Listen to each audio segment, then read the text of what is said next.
Hi hello ಪ್ರೀತಿಯ ವಿದ್ಯಾರ್ಥಿ ಮಿತ್ರರೇ, ಪುನರ್ವ್ಯಾಜ ಸಂಸ್ಕಾರಕ್ಕೆ ಸ್ವಾಗತ ಸುಸ್ವಾಗತ. ಎಷ್ಟೋ ನೆಚ್ಚಿನ ವಿದ್ಯಾರ್ಥಿಗಳು BCom, BCA, BSc ಓದ್ತಾ ಇರುವಂತಹ ವಿದ್ಯಾರ್ಥಿಗಳು, BBA ಓದ್ತಾ ಇರುವಂತಹ ವಿದ್ಯಾರ್ಥಿಗಳು, ಒಟ್ಟಾರೆಯಾಗಿ ಡಿಗ್ರಿ ಓದ್ತಾ ಇರುವಂತಹ ವಿದ್ಯಾರ್ಥಿಗಳು ಕಮೆಂಟ್ ಸೆಕ್ಷನಲ್ಲಿ ಕಮೆಂಟ್ ಮಾಡ್ತಾ ಇದ್ರು. ಏನಪ್ಪ ಅಂತಂದರೆ, ಸರ್ ಫಸ್ಟ್ ಸೆಮಿಸ್ಟರ್ ಎಕ್ಸಾಮ್ ಪ್ರಾರಂಭ ಆಗಿದೆ, ದಯಮಾಡಿ ಇಂಪಾರ್ಟೆಂಟ್ ಕ್ವಶನ್ಸ್ನ ಕನ್ನಡ ಭಾಷಾ ವಿಷಯದಲ್ಲಿ ಕೇಳಲಾಗುವಂಥದ್ದು ಪ್ರಶ್ನೆಗಳನ್ನ ತಿಳಿಸ್ಕೊಡಿ ಸರ್ ಅಂತ ಕೇಳ್ತಾ ಇದ್ರು. ಖಂಡಿತ ವಿದ್ಯಾರ್ಥಿಗಳೇ, ಈ ಒಂದು ವಿಡಿಯೋದಲ್ಲಿ ನಿಮ್ಮ ಒಂದು ಕ್ವಶನ್ ಪೇಪರ್ ಪ್ಯಾಟರ್ನ್ನ ಜೊತೆಗೆ ಪ್ರಮುಖ ಪ್ರಶ್ನೆಗಳನ್ನು ಹೇಳ್ತಾ ಹೋಗ್ತಾ ಇರ್ತೀನಿ. ಜೊತೆಗೆ ಹೊಸದಾಗಿ ನೀವು ನಮ್ಮ ಚಾನಲ್ಗೆ ಭೇಟಿಯನ್ನು ಕೊಟ್ಟಿದ್ದರೆ ಮರಿದನೆ ನಮ್ಮ ಚಾನಲನ್ನು ಸಬ್ಸ್ಕ್ರೈಬ್ ಮಾಡಿಕೊಂಡು ಜೊತೆಗೆ ಈ ಒಂದು ವಿಡಿಯೋಗೆ ಶೇರ್ ಮಾಡಿ, ಹಾಗೆಯೇ ನಿಮ್ಮ ಪ್ರೀತಿಯ ಲೈಕ್ ಮೇಲೆ ಕ್ಲಿಕ್ ಮಾಡಿ. ಸೊ ಬನ್ನಿ ಈಗ ವಿಡಿಯೋವನ್ನು ಶುರು ಮಾಡ್ತಾ ಹೋಗೋಣ. BComನಲ್ಲಿ ಕೇಳಲಾಗುವಂಥ ಫಸ್ಟ್ ಸೆಮಿಸ್ಟರ್ ಇಂಪಾರ್ಟೆಂಟ್ ಕ್ವಶನ್ಸ್ನ ನೋಡೋಣ. ವಿದ್ಯಾರ್ಥಿಗಳೇ, ಮೊದಲಿಗೆ ಫಸ್ಟ್ ಮೇನಲ್ಲಿ ಯಾವುದಾದ್ರೂ 5 ಪ್ರಶ್ನೆಗಳಿಗೆ ಉತ್ತರವನ್ನು ನೀವು ಬರೀಬೇಕಾಗತ್ತೆ. ಒಂದೊಂದು ಪ್ರಶ್ನೆಗೂ ಕೂಡ 2 ಮಾರ್ಕ್ಸ್ ಇರುತ್ತೆ. ಓಕೆ, ಸೊ ಟೋಟಲ್ ಆಗಿ ನಿಮಗೆ ಫಸ್ಟ್ ಮೇನಲ್ಲಿ 10 ಮಾರ್ಕ್ಸ್ ಇರುತ್ತೆ.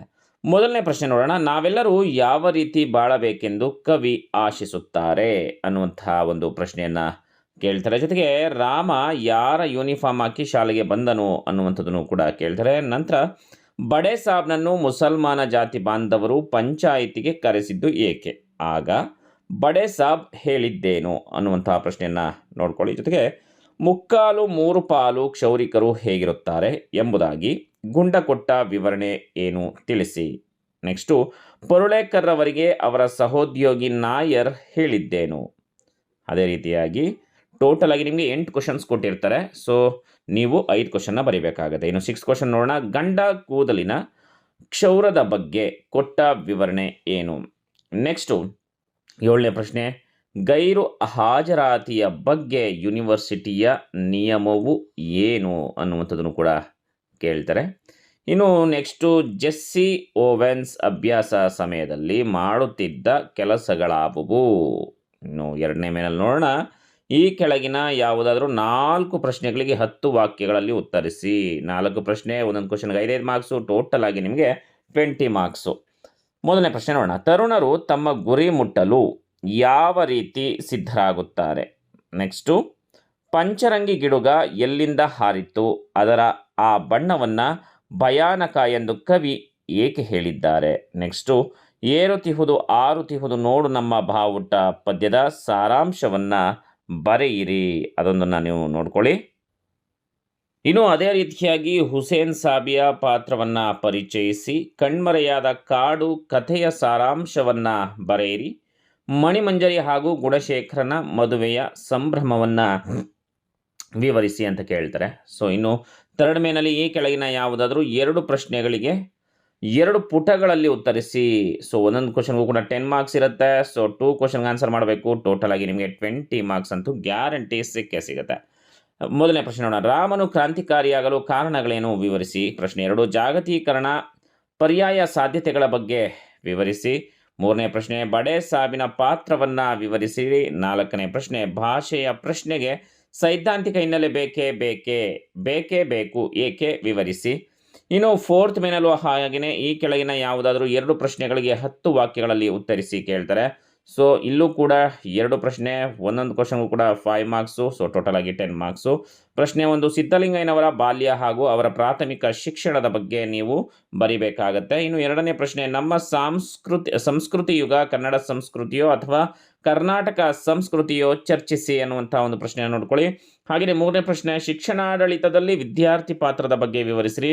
4ನೇ ಪ್ರಶ್ನೆ, ಶಿಕ್ಷಣ ಮಾಲಿನ್ಯ ಹಾಗೂ ಸಾಂಸ್ಕೃತಿಕ ಮಾಲಿನ್ಯದ ಬಗ್ಗೆ ವಿವರಿಸಿ.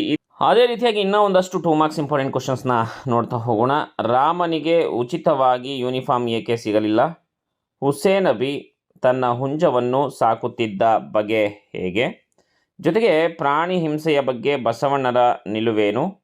ಮಕರಂದ ಅಂದರೆ ಚೋಟು ಮನೆಯನ್ನು ಬಿಟ್ಟು ಹೋಗಲು ಕಾರಣಗಳೇನು? ಮಣಿಮಂಜರಿ ಏಕೆ ಮದುವೆ ಆಗಿರಲಿಲ್ಲ? ಯೂನಿವರ್ಸಿಟಿಯಲ್ಲಿ ತಂಗವೇಲುವಿನ ಅರ್ಜಿ ತಿರಸ್ಕೃತವಾಗಿದ್ದು ಏಕೆ? ಜೆಸ್ಸಿ ಓವೆನ್ಸ್ ಕುಟುಂಬದವರು ಕ್ಲೀವ್ಲ್ಯಾಂಡ್ಗೆ ಏಕೆ ವಲಸೆ ಬಂದರು? ಡಬ್ಬಾವಾಲಾಸ್ ಎಂದರೆ ಯಾರು? ಸೊ ಇದನ್ನು ಕೂಡ ನೀವು ನೋಡ್ಕೊಳ್ಳಿ. ಇನ್ನು ಹಾಗೆ 5 ಅಂಕದ ಪ್ರಶ್ನೆಗಳನ್ನ ಯಾವ್ಯಾವ್ದು ಕೇಳ್ತಾರೆ ನೋಡ್ತಾ ಹೋಗೋಣ. ಅಡಿಗರ ಪ್ರಕಾರ ನಮ್ಮ ಸುತ್ತಲೂ ಇರುವ ಕಂದಕಗಳು. ಇನ್ನು ಧ್ವಜಾರೋಹಣ ಸಂದರ್ಭದಲ್ಲಿ ಶಾಲೆಯಲ್ಲಾದಂತಹ ಗಲಾಟೆ ಏನು? ಕ್ಷೌರಿಕ ಹಣದ ಸಹಾಯ ಕೇಳಿ ಪ್ರೊಫೆಸರ್ ಬಳಿ ಬರಲು ಕಾರಣವೇನು? ಅಂತರಂಗ ಶುದ್ಧಿ ಇಲ್ಲದವರನ್ನು ಅಕ್ಕ ವಿಡಂಬಿಸಿರುವ ರೀತಿ ಏನಾಗಿದೆ? ಪೂರ್ವಿ ಮಕರಂದ ಮನೆ ಬಿಟ್ಟು ಹೋಗುವಾಗ ಏಕೆ ತಡೆಯಲಿಲ್ಲ? ರಂಗಣ್ಣ ದೇಸಾಯಿ ಆಸ್ತಿ ಕಳೆದುಕೊಳ್ಳಲು ಕಾರಣ ಏನು? ಇನ್ನು ಅದೇ ರೀತಿಯಾಗಿ 10 ಅಂಕದ ಪ್ರಶ್ನೆಗಳನ್ನು ನೋಡೋದಾದರೆ, ರಾಮ ಕ್ರಾಂತಿಕಾರಿಯಾದ ಪ್ರಸಂಗ ವಿವರಿಸಿ. ಬತ್ತಿ ಹೋಗುತ್ತಿರುವ ದೇಸಿ ಜ್ಞಾನಧಾರೆಗೆ ನಾಗೇಶ್ ಹೆಗಡೆ ನೀಡುವ ಕಾರಣಗಳೇನು? ಗಿಡುಗ ಮತ್ತು ಎರೆಹುಳ ಕವಿತೆಯ ಆಶಯವೇನು? ಅಸಹಾಯಕ ಪರಿಸ್ಥಿತಿಯಲ್ಲಿಯೂ ಹುಸೇನ್ ನಬಿ ಬದುಕನ್ನು ಕಟ್ಟಿಕೊಂಡ ಬಗೆ ಹೇಗೆ? ಇನ್ನು ಅದೇ ರೀತಿಯಾಗಿ 5 ಅಂಕದ ಪ್ರಶ್ನೆಗಳನ್ನು ಇನ್ನು ಯಾವ್ಯಾವ್ದು ಕೇಳ್ತಾರೆ ಅನ್ನೋದನ್ನು ನೋಡೋದಾದರೆ, ಭಾಷಾ ಹೋರಾಟದ ಬಗ್ಗೆ ಬರಗೂರರ ಚಿಂತನೆಗಳನ್ನು ವಿವರಿಸಿ. ಮಾತೃಭಾಷೆ ಕನ್ನಡವಲ್ಲದವರು ಕನ್ನಡ ನಾಡಿಗೆ ನೀಡಿದ ಕೊಡುಗೆಗಳೇನು?